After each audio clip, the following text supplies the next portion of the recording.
हम सबसे पहले दीपक मिश्रा जी के पास जाना चाहेंगे। दीपक मिश्रा जी, कल अंतिम तिथि है, उससे पहले मुरादाबाद के एसटी हसन का टिकट काटा जाना, रुचि वीरा को देना, इसके क्या मायने हैं? पहली बात। दूसरी बात, रामपुर की लोकल इकाई चुनाव का बहिष्कार क्यों कर रही है, वो भी आजम खां के निर्देश पर? यानी रामपुर और मुरादाबाद का कोई संबंध है क्या? पार्टी में सब कुछ ठीक नहीं चल रहा है क्या? ऐसी क्या बातें हो रही है जिस वजह से हमें ब्रेकिंग न्यूज दिखाना पड़ रहा है? ऐसा है, टिकट देने, टिकट काटने और टिकट को बचाए रखने की जिम्मेदारी जो है वह पार्टी का शीर्ष नेतृत्व उठाता है। हर दल में पार्लियामेंट्री बोर्ड होता है, एक एपेक्स बॉडी होती है, राष्ट्रीय कार्य समिति होती है, राष्ट्रीय अध्यक्ष उसके संस्तुतियों पर टिकट को अपना इधर उधर करते हैं। तो समीक्षा हुई होगी, उसमें लगा होगा कि रुचि वीरा जी बेहतर लड़ सकती हैं, तो उन्हें लड़ाया गया होगा। और दूसरी सबसे बड़ी बात यह है कि दल अपने नेताओं की भूमिका क्या होगी यह अपने हिसाब से तय करता है। यह जरूरी नहीं कि सारे लोग चुनाव ही लड़े, यह भी जरूरी नहीं कि सारे लोग संगठन के ही पदाधिकारी रहे। भाजपा ने भी तो कई लोगों के टिकट काटे।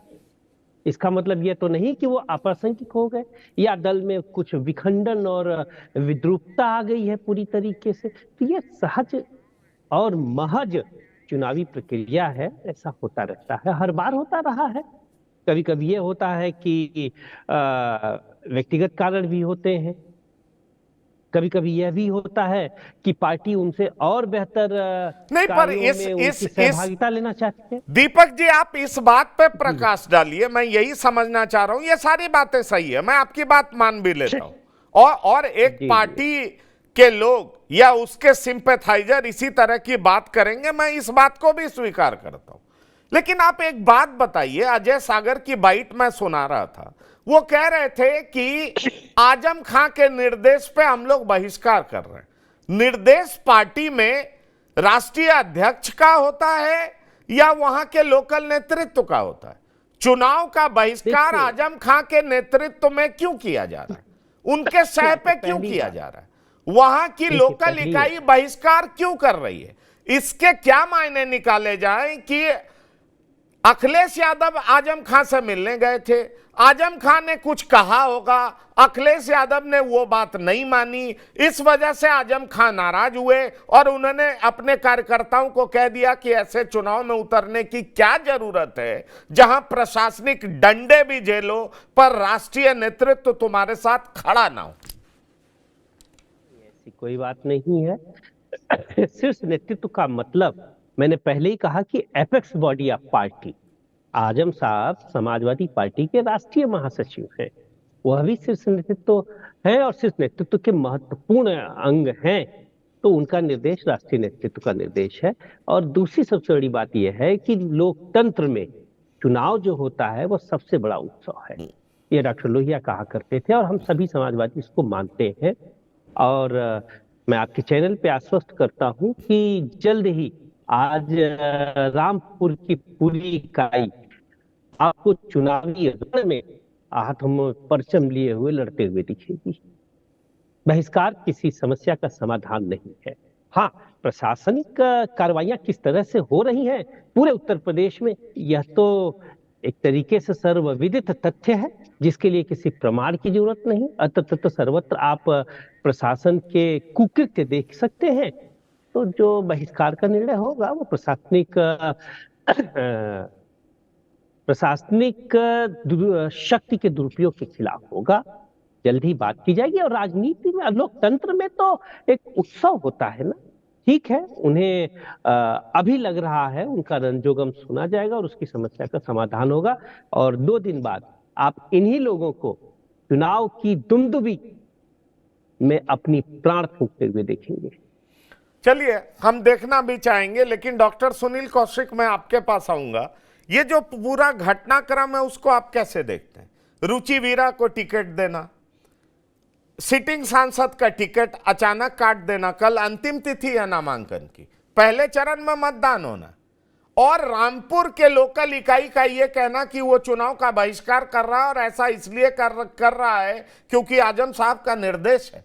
क्या मायने निकाले जाए? और साथ ही साथ वहां की इकाई की यह मांग कि अखिलेश यादव खुद यहां से आकर चुनाव लड़े, इसका क्या मतलब है? क्या समझा जाए? क्या चल रहा है समाजवादी पार्टी में? आप इसको कैसे देख रहे हैं? देखो, दीपक मिश्रा जी ने बड़ा बखूबी बता दिया अखिलेश यादव के बारे में। कौन सी कमेटी अखिलेश यादव के लिए विचार करके देती है, ये दीपक जी को नहीं पता होगा। दीपक जी मुलायम सिंह यादव के साथ काम किया है तो बिल्कुल वही वही बातें उन्होंने कह दी जो मुलायम सिंह यादव किया करते थे। लेकिन अखिलेश यादव पिछले 1 या 2 वर्ष का आप कार्यकाल देखेंगे तो अखिलेश यादव खुद कंफ्यूज हैं। किसी एक मामले पर टिकते भी नहीं तो प्रत्याशियों पर कैसे टिकेंगे? आजम खां से मिलकर के यदि आप एक बीच का रास्ता नहीं निकाल पाए और एक ऐसा संदेश रामपुर की सीट पर दे दिया कि कार्यकर्ता विरोध करने पर उतारू हो गए, तो ये अखिलेश यादव की विफलता मानी जाएगी या सफलता मानी जाएगी? पहले तो अखिलेश यादव को किसी वरिष्ठ नेता को आजम खां से मिलने के लिए भेजना चाहिए था। लगता है कि बीच का रास्ता नहीं निकल रहा है तो मुझे लगता है कि अखिलेश यादव को फिर भी नहीं जाना चाहिए था। जब सारी चीजें पक जाती हैं तब मुझे लगता है कि अखिलेश यादव को आजम खां से मिलना चाहिए। लेकिन अखिलेश यादव स्वयं जाकर के मिले और मिलने के बाद वही नतीजा निकला जो सारे लोगों को अंदेशा था।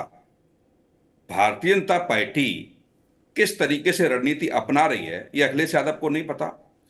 16 सीटें में से 2 सीटें जीत गई उपचुनाव। 14 सीटों पर 3-3 कमेटियां बना करके भेज करके सारी रिपोर्ट्स उन्होंने मंगा ली। कौन जाति का प्रत्याशी हमारे यहाँ उतारा जाएगा, किस जाति के का नेता उनके यहाँ आकर के ज्वाइन करेगा, किस पार्टी के नेता को बाहर भेजा जाएगा, ये सारी चीजें मुझे लगता है कि भारतीय जनता पार्टी ने रखी हैं। लेकिन पश्चिम की राजनीति को समझने में मुझे लगता है कि बार बार अखिलेश यादव फेल हो रहे हैं। पूरा अभी उपचुनाव आपने देखा, चंद्रशेखर ने या चंद्रशेखर के लोगों ने अखिलेश यादव को नहीं बुलाया, जयंत जी ने अखिलेश यादव को नहीं बुलाया और पार्टी की टिकट पर जीत करके दिखा दिया उपचुनाव में। ये अखिलेश यादव को समझना पड़ेगा कि पश्चिमी उत्तर प्रदेश की राजनीति में उनकी कितनी महत्ता है। इस बात को लेकर के दूसरा एक राजनीतिक दल जो इसी बात की ताक में रहता है कि समाजवादी पार्टी को कैसे हराया जाए। बहुजन समाज पार्टी भाजपा को नहीं, समाजवादी पार्टी को हराने के लिए तैयार रहती है। किस सीट पर समाजवादी पार्टी का प्रत्याशी होगा, उसका काट क्या रहेगा, ये अखिलेश यादव समझते हैं बहुत अच्छे से। तो मुझे लगता है कि जो भी चीजें समाजवादी पार्टी के लिए उत्तर प्रदेश में हो रही हैं, आप देखिए कि कहा कि हम होली के बाद निर्णय करेंगे। तेज प्रताप का भी नाम आया कि तेज प्रताप को वहां से चुनाव लड़ाया जाएगा। तमाम सूत्रों से आया अखिलेश यादव भी चुनाव लड़ सकते हैं। लेकिन कार्यकर्ताओं का विरोध ये दर्शाता है कि जो भी फॉर्मूला अखिलेश यादव ने सीतापुर की जेल में आजम खां को दिया वो आजम खां ने स्वीकार नहीं किया। बहुत सारी ऐसी चीजें हैं जहां सैफई में पूरा परिवार इकट्ठा हुआ और इकट्ठा होने के बाद जो रणनीति वहां अपनाई गई, तो निश्चित तौर से आजम खां ये सब जानते हैं कि पूरे परिवार के सदस्य आसपास की सीटों पर चुनाव लड़ेंगे और जो सीटें समाजवादी पार्टी जीत सकती है वहां परिवार में ही वो सीटें रहेंगी। यही वजह है कि आजम खां के कार्यकर्ता वहां विरोध कर रहे हैं। अब इसका फॉर्मूला अखिलेश यादव क्या निकालते हैं, मुझे लगता है समय तो बचा नहीं है, लेकिन तमाम समय ऐसे बचा प्रकरण नहीं हैं। है, आपने महत्वपूर्ण बात कही है। लेकिन एक और सूचना मैं देना चाहूंगा, महेंद्र सिंह जी आप जानते होंगे, रुचि वीरा आजम खां की करीबी कही जाती। रुचि वीरा को मुरादाबाद से टिकट देना एन वक्त पर, अंतिम तिथि से 1 दिन पहले, क्या माना जाए जब वहां रामपुर की सपा इकाई ने बहिष्कार कर दिया तो अखिलेश यादव झुक गए।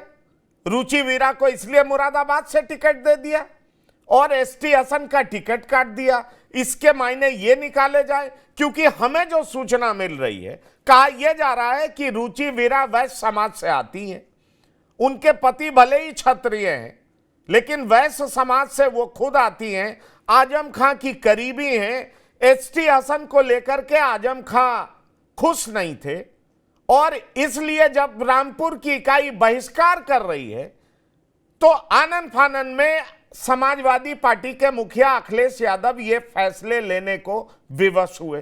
क्या कहना चाहेंगे आप?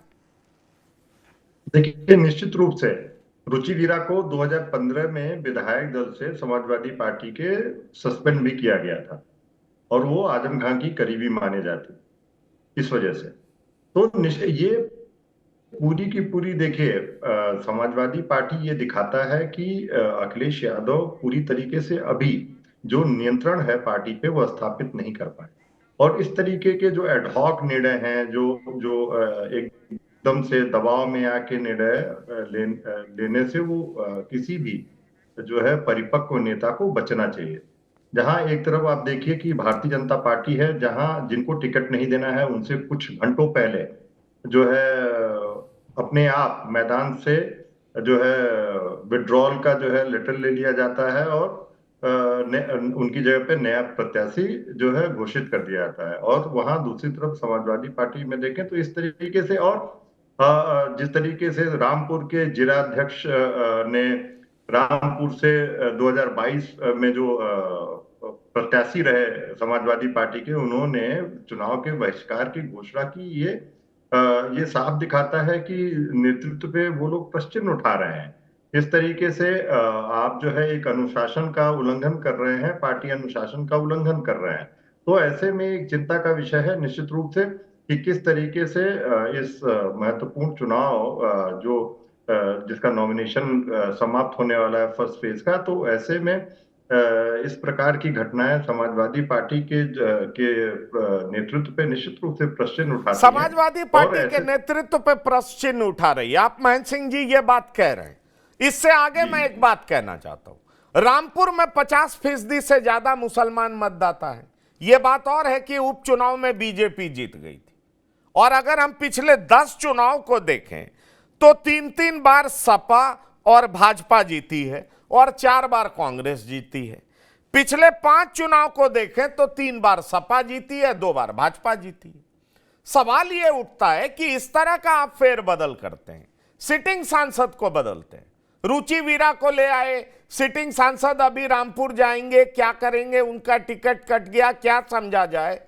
क्या अनुपम जी, इसका मतलब यह नहीं निकाला जाएगा कि आपने अपने 2 सीटों को, जहां पर आप मजबूत थे, एक आपकी जीती हुई सीट थी, दूसरी भी 2019 में आपने जीता था, उपचुनाव में आप हारे थे, 2 मजबूत सीटों को आपने फंसा दिया और वहां पर स्थिति कमजोर कर दी। क्या आपको ऐसा दिखाई नहीं पड़ रहा है? हर एक विवाद की जड़ में, चाहे वो मुरादाबाद हो या रामपुर हो, आजम खान है। और मैंने आपके चैनल पर कई बार कहा है कि आजम खान अखिलेश यादव के पांव का वो कांटा है जिसको न्यायपालिका ने निकाल दिया, और अखिलेश यादव इससे बहुत खुश हैं। आप इस तरह देखिए कि अखिलेश यादव रमाकांत यादव से लेकर इरफान सोलंकी से कानपुर में लेकर वो झांसी में पुष्पेंद्र यादव तक सबसे जेल में मिलने जाते हैं। लेकिन रामपुर में वो जो सीतापुर जेल में आजम खान बंद हैं। पिछली बार वो 2-2.5 साल बंद रहे तो भी मिलने नहीं गए, और इस बार भी अभी तक मिलने नहीं गए जब तक ये चुनाव ही नहीं आ गया। तो आखिर कोई बात तो है जो उनको रमाकांत के पास भेज दे रही है, इरफान सोलंकी के पास भेज दे रही है, पुष्पेंद्र यादव के सबके जो पुष्पेंद्र यादव का एनकाउंटर हो गया वहां भेज दे रही, लेकिन आजम खान के पास जाने से वो कतराते हैं। इसलिए कतराते हैं क्योंकि आजम खान के सामने उनकी चल नहीं पाती। अब भाई आजम खान संस्थापक सदस्य उस जमाने से रहे जब अखिलेश यादव चल्ला सीख रहे थे, अखिलेश यादव बच्चे थे, वो आज भी आजम अंकल है। तो वो जो अंकल क्लब था वो अखिलेश यादव ने तकरीबन ध्वस्त कर दिया। हमारे अपने यहाँ प्रयागराज में आप रेवती रमन सिंह को देख लीजिए, वो रो रहे हैं कि साहब हमारी 3 साल से बात ही नहीं अखिलेश यादव से। आप बेनी बाबू को आप देख ले, उन्होंने पहले उससे बेनी वर्मा से कैसे उन्होंने अपना डिस्टेंस बनाया। जितने शिवपाल यादव का उन्होंने क्या हाल किया आपकी आंखों के सामने है। राम गोपाल को छोड़ के उन्होंने पूरा अंकल क्लब ध्वस्त कर दिया। जहां उनकी नहीं चल पाती है वो है आजम खान। तो इसीलिए मैं कहता हूं कि उनके पांव का वो काटा था जो न्यायपालिका ने निकाल दी, वो प्रसन्न है। अब फाइनली जब वो जाते हैं आजम खान के पास तो आजम खान कह देते हैं कि साहब आप खुद ही लड़ जाइए, आप अपने परिवार से ले आइए। आजम को भी मालूम है कि अखिलेश यादव नहीं आने वाले हैं रामपुर।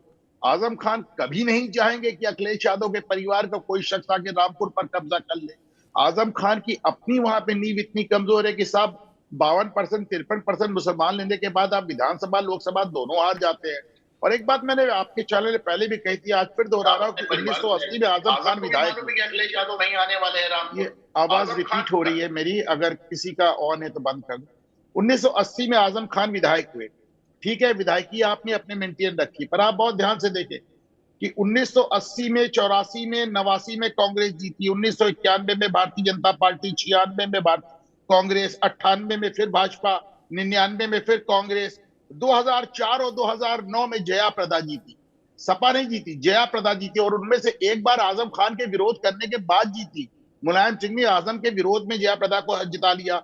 उसके बाद आप देखिए 2014 में फिर भाजपा जीती, एक बार आजम खान जीते, और 2022 में फिर घनश्याम सिंह लोधी यानी भाजपा जीत गए।